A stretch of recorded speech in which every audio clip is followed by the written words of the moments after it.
بسم اللہ الرحمن الرحیم۔ السلام علیکم ورحمۃ اللہ۔ محترم ناظرین، حضرت بلال حبشی رضی اللہ تعالیٰ عنہ ان اولین لوگوں میں سے تھے جنہوں نے شروع میں اسلام قبول کیا، جن کو دنیا میں ہی جنت کی بشارت عطا کر دی گئی تھی۔ حضرت بلال رضی اللہ تعالیٰ عنہ مکہ میں پیدا ہوئے، جبکہ بنیادی طور پر آپ کا تعلق ابی سینا سے تھا، جسے آج کل ایتھوپیا کے نام سے جانا جاتا ہے۔ آپ صلی اللہ علیہ وسلم کے 3 برس بعد پیدا ہوئے۔ آپ کا پورا نام بلال بن ابی عباس ہے۔ ان کی والدہ کا نام روایات میں حمامہ آیا ہے۔ صحابہ اور روایات کے مطابق ان کا رنگ سیاہ تھا، قد اونچا اور کسی قدر دبلے پتلے تھے، لیکن جب صحابہ ان کی خصوصیات بتاتے تو کہتے کہ وہ صادق القلب تھے، ایک ایسے انسان جنہوں نے سب کچھ محنت اور جدوجہد سے حاصل کیا، اور یہ سب اللہ اور اس کے رسول صلی اللہ علیہ وآلہ وسلم کے ساتھ محبت کا نتیجہ تھا۔ آپ صلی اللہ علیہ وآلہ وسلم کی جانب سے حضرت بلال کو 2 لقب یا 2 خدمات عطا ہوئی، ایک الخازن یعنی خزانچی، دوسرا مؤذن یعنی اذان دینے والا۔ رسول اللہ صلی اللہ علیہ وسلم حضرت بلال رضی اللہ تعالیٰ عنہ کے تعلق بنی جہر سے تھا۔ ان کی والدہ ایک غلام تھی جن کو امیہ بن خلف نے خریدا تھا۔ امیہ بن خلف اسلام کا سخت دشمن تھا۔ جب حضرت بلال رضی اللہ تعالیٰ عنہ اسلام قبول کیا تو حضرت بلال رضی اللہ تعالیٰ عنہ پر ظلم کرنا تھا امیہ بن خلف کا روز کا معمول بن گیا تھا۔ آپ کو اذیت دیتے اور لوگوں کے سامنے رسوا کرتے تھے، لیکن جنت حضرت بلال رضی اللہ تعالیٰ عنہ کو انتظار کرتی ہے۔ ایک مسلمان کی حیثیت سے ہم جنت کا انتظار کرتے ہیں، جبکہ خود جنت حضرت بلال کا انتظار کرتی ہے۔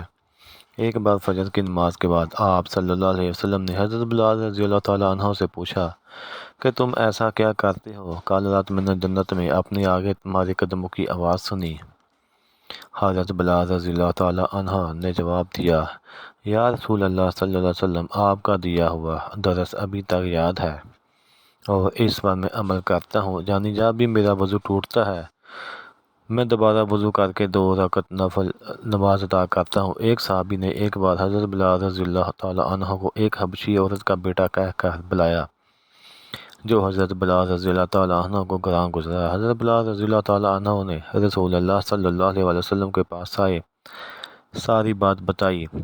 آپ صلی اللہ علیہ وآلہ وسلم نے اس صحابی سے فرمایا کہ تمہارے اندر اب تک زمانہ جاہلیت کی باتیں موجود ہیں۔ آپ صلی اللہ علیہ وسلم نے فرمایا، میں جتنا ایک سفید عورت کا بیٹا ہوں، اتنا ہی ایک کالی عورت حضرت حلیمہ سعدیہ کا بیٹا بھی ہوں۔ ایک صحابی ابھی حقیقت کی صاحبزادی جوان ہوگی تو ان دونوں کے صاحبزادے بارگاہ رسالت صلی اللہ علیہ وسلم میں حاضر ہوئے اور آپ صلی اللہ علیہ وسلم سے اپنی بہن کی شادی کے بارے میں مشورہ چاہا۔ نبی کریم صلی اللہ علیہ وسلم نے فرمایا، بلال کے بارے میں تمہارا کیا خیال ہے؟ اس پر وہ دونوں بھائی خاموش ہو گئے اور واپس چلے گئے۔ دوسری بار اسی غرض سے پھر حاضر خدمت ہوئے اور اس بار بھی نبی کریم صلی اللہ علیہ وسلم نے سیدنا بلال حبشی کا ہی نام دیا اور وہ پھر خاموش ہو کر واپس چلے گئے۔ جب تیسری بار بارگاہ اقدس میں حاضر ہوئے تو نبی کریم صلی اللہ علیہ وسلم نے پھر سیدنا بلال حبشی کا نام تجویز فرمایا۔ اس بار بھی انہوں نے خاموشی اختیار کی تو نبی کریم صلی اللہ علیہ وسلم نے انہیں خاموش دیکھ کر فرمایا، تم بلال کو کیوں فراموش کرتے ہو؟ وہ اہل جنت میں سے ایک ہے۔ نبی کریم صلی اللہ علیہ وسلم کے اس فرمان کے آگے نجوشی اس رستے میں سر خم کر دیا اور بے حد خوش ہوئے، اور اس طرح ابو حقائق کی صاحبزادی کی بیٹی کی شادی سیدنا بلال رضی اللہ تعالیٰ عنہ سے ہو گئی۔ ازدواجی زندگی کا آغاز ہوا۔ دینی معاملات میں ہرگز اسحائل نہیں ہونے دیا۔ سیدنا بلال حبشی رضی اللہ تعالیٰ عنہ کی جوزہ محترمہ بھی انتہائی نیک اور پرہیزگار خاتون تھی۔ آپ کی پاک بازی بیوی ہمیشہ شوہر کی اطاعت اور وفا کا عملی نمونہ پیش کرتی رہی۔ عام طور پر اہم امور میں سیدنا بلال حبشی کی دل جوئی اور خوشنودی کو اپنا مقصد حیات تصور فرماتی۔ اس خوشگوار زندگی میں بہت کم تلخی کے مواقع آئے۔ سیدنا بلال حبشی بھی بہت اچھے شوہر ثابت ہوئے۔ روایت کے مطابق سیدنا بلال حبشی نے اپنی زندگی میں متعدد نکاح کیے، لیکن انہوں نے کوئی جانشین یا وارث نہ چھوڑا۔ اسلام نے نسلی امتیاز کا بت یوں توڑا کہ سیدنا بلال حبشی نے مدینہ طیبہ میں نکاح کا ارادہ ظاہر فرمایا تو قریش کے منتخب امراء نے انہیں دامادی میں قبول کرنے کی خواہش کا اظہار کیا۔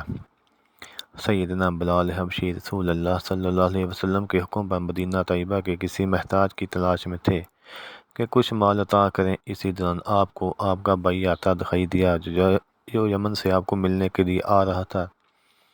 جب آپ کے قریب پہنچا تو کہا، تم کہاں سے آ رہے ہو؟ سیدنا بلال کے بھائی نے جواب دیا، میں یمن سے آ رہا ہوں، رشتے کی تلاش میں ہوں، کہیں میرا نکاح ہو جائے۔ کیا آپ کی بات بنی؟ سیدنا بلال حبشی نے پوچھا، لوگ کہتے ہیں تو عربی ہے اور چاہتا ہے کہ یمن میں رشتہ ہو جائے، لیکن جب مجھ سے پوچھا تمہارا تعلق کس قبیلے سے ہے، تمہارا حسب نسب کیا ہے، تو میں نے صحیح صورتحال بتا دی کہ میں حبشی ہوں، مکہ میں پیدا ہوا ہوں، بلال کا بھائی ہوں۔ یمنیوں نے جب آپ کا نام سنا تو کہا، بلال کو بلاؤ، اگر وہ تمہارے لیے فرما دے تو ہم تمہیں رشتہ دینے کو تیار ہیں، اس لیے میں اتنا طویل سفر طے کر کے حاضر ہوا ہوں۔ سیدنا بلال حبشی نبی کریم صلی اللہ علیہ وسلم سے اجازت لے کر اپنے بھائی کے ساتھ یمن روانہ ہو گئے۔ دونوں بھائی سفر کی رات کے وقت یمن میں پہنچے۔ صبح ہوتے ہی آپ اپنے بھائی کو لے کر اس در تشریف لے گئے جہاں رشتہ مطلوب تھا۔ انہوں نے آپ سے آپ کے بھائی کے متعلق پوچھا تو حضرت سیدنا بلال حبشی نے فرمایا، یہ میرا بھائی ہے، نہ ادب سے اچھا ہے نہ دین میں صحیح ہے، چاہو تو اسے رشتہ دے دو، چاہے تو انکار کر دو۔ یہ کہہ کر حضرت بلال رضی اللہ تعالیٰ عنہ نے مسجد کا رخ کیا۔ ابھی اذان نہیں ہوئی تھی کہ اتنے میں عاطف نے ندا دی، تم خود نکاح کیوں نہیں کرتے؟ تو تمہیں کس چیز نے روک رکھا ہے؟ اللہ تعالیٰ نے تمہیں دنیا اور دولت سے بھی نوازا ہے، اب تم آزاد ہو، جبکہ اس سے قبل تم غلام تھے۔ سیدنا بلال حبشی عاطف غیبی پر سوچ میں پڑ گئے۔ آخر فیصلہ کیا کہ ضرور نکاح کرنا چاہیے۔ نماز سے فراغت کے بعد احباب سے مشورہ کیا کہ کس طرح سے رشتہ دیا جائے۔ طے پایا کہ آپ کا رشتہ ہند القوالانی سے موزوں ہے۔ آپ ہند کوانی کے رشتہ داروں کے پاس تشریف لے گئے اور فرمایا، میں بلال ہوں، رسول اللہ صلی اللہ علیہ وسلم کا صحابی ہوں، میں حبشی غلام تھا، گمراہی میں مبتلا تھا، اللہ نے مجھے ہدایت بخشی اور اللہ نے آزادی بخشی ہے، رشتہ دو تو الحمدللہ، ورنہ اللہ کافی ہے۔ آل ہند نے عرض کیا، آپ ہمیں مہلت دیں تاکہ رسول اللہ صلی اللہ علیہ وسلم سے عرض کریں۔ سیدنا بلال حبشی مدینہ طیبہ پہنچ گئے۔ کچھ عرصے کے بعد یمنی بھی مدینہ طیبہ میں آ گئے اور مسجد نبوی صلی اللہ علیہ وسلم میں آ کر بارگاہ رسالت صلی اللہ علیہ وسلم سے عرض کیا کہ ہم یمنی ہیں۔ آپ صلی اللہ علیہ وسلم سے سیدنا بلال حبشی کے رشتے کے متعلق پوچھنے آئے ہیں، کیونکہ سیدنا بلال حبشی کا خیال ہے کہ وہ ہماری بہن ہند سے نکاح کریں، ہم نے ان سے مہلت مانگی ہے تاکہ آپ صلی اللہ علیہ وسلم سے مشورہ کر لیں اور آپ کی کیا رائے ہے۔ رسول اللہ صلی اللہ علیہ وسلم نے فرمایا، تم کہاں، بلال کہاں، تم کیا سمجھ رہے ہو، میرا بلال تو بہشتی ہے۔ اب ہند القوالانی کے رشتہ داروں کی آنکھ کھلی کہ سیدنا بلال حبشی رضی اللہ تعالیٰ عنہ بڑی شخصیت ہیں، ان کے ساتھ رسول اللہ صلی اللہ علیہ وسلم کا کتنا پیار ہے، اس لیے نکاح کی ٹھان لی۔ فوراً ہند کا رشتہ بلال کے ساتھ کر دیا۔ ہند القوانی سے نکاح کے بعد بہتر ماحول رہا، لیکن ایک دن کچھ ناگوار بات ہند القوانی سے صادر ہوگی۔ سیدنا بلال حبشی رضی اللہ تعالیٰ عنہ نے آپ صلی اللہ علیہ وسلم کی کوئی حدیث بیان فرمائی تو ہند القوالانی نے تصدیق کی بجائے تکذیب کر ڈالی۔ سیدنا بلال سن کر آگ بولا ہوگی اور غضبناک ہو کر گھر سے باہر نکل پڑے۔ راستے میں رسول اللہ صلی اللہ علیہ وسلم کی سیدنا بلال حبشی سے ملاقات ہوگی۔ سیدنا بلال حبشی کے تو بدلے دیکھ کر نبی کریم صلی اللہ علیہ وسلم نے فرمایا، بلال خیریت تو ہے؟ بلال نے عرض کیا، یا رسول اللہ صلی اللہ علیہ وسلم، میری جوزہ نے کہا ہے آپ کی حدیث کی تکذیب کی ہے۔ رسول اللہ صلی اللہ علیہ وسلم سیدھے ہند القوالانی کے ہاں تشریف لے گئے۔ فرمایا، بلال گھر پر ہے؟ ہند القوالانی نے عرض کیا، نہیں۔ آپ نے فرمایا، تم نے میرے بلال کو ناراض کیا ہوگا۔ ہند القوالانی نے عرض کیا، نہیں۔ آپ نے فرمایا، تم نے میرے بلال کو ناراض کیا ہوگا۔ بلال کی بیوی ہند نے عرض کیا، نہیں، وہ مجھ سے بہت پیار کرتے ہیں۔ آپ صلی اللہ علیہ وسلم فرمائیں، کیا انہوں نے میری کوئی شکایت کی ہے؟ رسول اللہ صلی اللہ علیہ وسلم نے فرمایا، بلال ہاں شکایت کی ہے، لیکن وہ حق پر ہے۔ اور تم غلطی پہ آئندہ سے خیال کرنا، میرے بلال کو کسی وقت نہیں ناراض کرنا۔ اس کے بعد سیدنا بلال حبشی واپس آئے تو ہند رکھوالیوں نے معذرت کر لی اور اپنی غلطی کا اعتراف کیا۔ پھر کبھی بھی کوئی آپس میں اختلاف نہ ہوا۔ ہجرت مدینہ کے بعد سیدنا بلال حبشی اہل صفا میں شامل ہو گئے تھے۔ اہل صفا میں سے اگر کسی کا نکاح ہو جاتا تو وہ مسجد نبوی کے چبوترے سے اپنے گھر منتقل ہو جاتا تھا۔